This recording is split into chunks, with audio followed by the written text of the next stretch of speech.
Conditions to talk about that. So now we Frans, Yeah. you had the layoff. You said afterwards there was some ring rust. How badly did you feel the ring rust? Like, you know, I got to finish the fight and everything, but I felt it like pretty quick. Like, you know what I'm saying? Like at the end of the first round, which is, I don't understand it, because like in camp I felt amazing. I was just as loose as ever. I was doing like runs and stuff like that, and sometimes I like had to stop because I felt so fit that I wasn't even running out of bed. I just kind of stopped because I didn't had to stop running eventually. And even in the gym and stuff, I felt good, man. But ring rust is definitely not a myth. Do you know what I'm saying? I felt sick even all the way into the ring, and then just once everything started going, you know, that lactic acid built, and I just wasn't as sharp as I promised. And you know, I'll try and make that mend that problem for the next one. We talked about earlier about the pressure that you put on yourself as well by saying this is your last chance to make it. You know, when the ring rust starts kicking in, like how do you put yourself over that mentally? And I did have that moment. There was a moment where I was like, you know what, this is not going as I wanted to go, and I was like, I can't let this happen. So I did feel like I stepped it up at the. If you watch it, I don't know if you could see, there was a moment on the third round. I was like, oh shit, this is kind of slipping away from me. I can't let that happen. So I stepped it up a tiny bit, and then ended up finishing the round in an alright fashion. So yeah, I was happy enough with it compared to how I felt. You know what I'm saying? And then at the end, we won't talk about it, but yeah. It was all good. So you dropped him in the second round. Yeah. Was it also a conscious decision not to rush in too much so he doesn't end up on top of you or something like that? The thing was, like, usually in them positions, I would just kind of step back and you know, take him out there. But in that space, because of how I felt, I did take that kind of moment to take a break myself, which was very stupid, and then I regretted it not too long after. Then when he had me against the fence, I was like, I should have just took that step back, you know what I mean, and just finished it, because I just made it hard on myself now. But at the same time, feeling the way I felt in the fight, I'm glad that I got that fight then now I've done 3 rounds, you know what I mean, in that long space of time I've been off, so I'm even more ready now for the next one.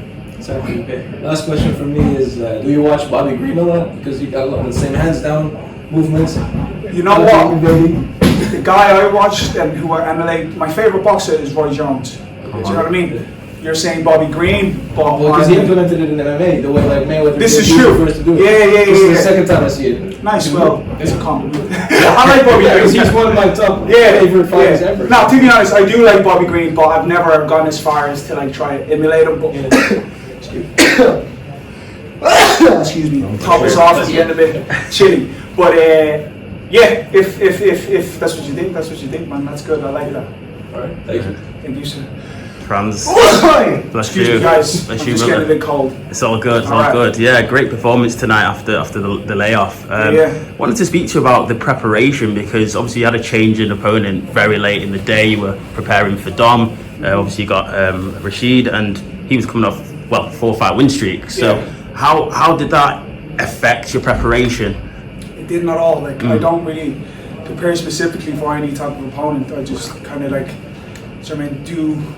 do my thing. You know what I'm saying? Yeah. I felt like I didn't do that as much as I wanted to in that fight. What with the ring rust and stuff like that. But now I know what to do for the next one. You know what I mean? I know I need to do a bit extra. Even when I feel good in training, I need to just push it a bit extra to make sure that ring rust doesn't happen again. So I'm glad now that we have a fight coming up soon.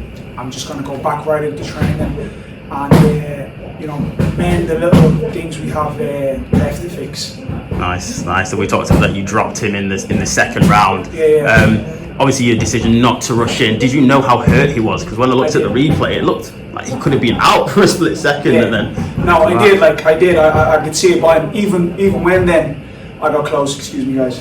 No problem. Rush in.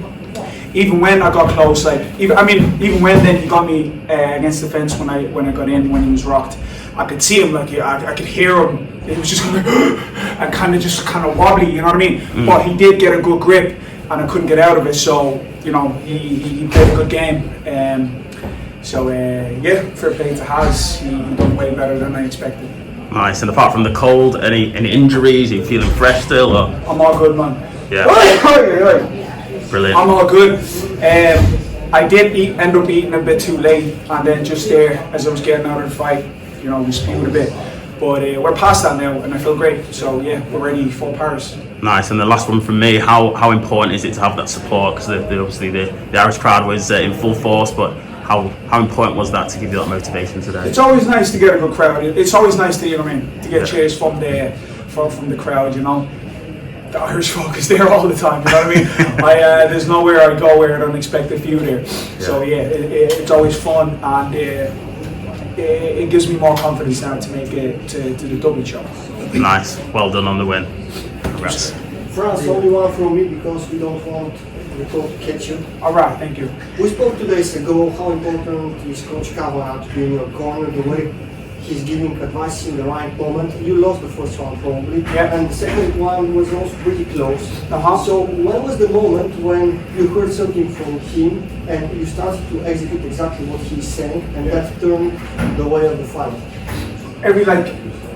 Every step, like there's a few things I was doing. He was like, no, don't do that, don't do this. Throughout the fight, I was hearing what he was saying. You know what I mean? There was a few times where I could have, like in training, he showed me a few of them bridges from the ground, which I'm good at. Like, but in them moments, like he was strong on top, like I said, and I didn't have that as much explosiveness as I usually have in there because obviously with ring rust. But yeah, there's a few times where I could have shut out at things and stuff like that, what he was telling me to do, and I didn't do that. And because I didn't do that, the fight went on way longer than it was supposed to. Thank you, sir. Thank you. Any more guys? Okay, get Frans out there. We're good? Yeah. Nice one, guys. Appreciate Well done, it. man. Alright, thank you, guys. Gentlemen, we've been over the rules. Protect yourself at all times. On the fence. I'm on the fence. We don't need to talk about Left hook from Yaoundé came and landed on him, you know, so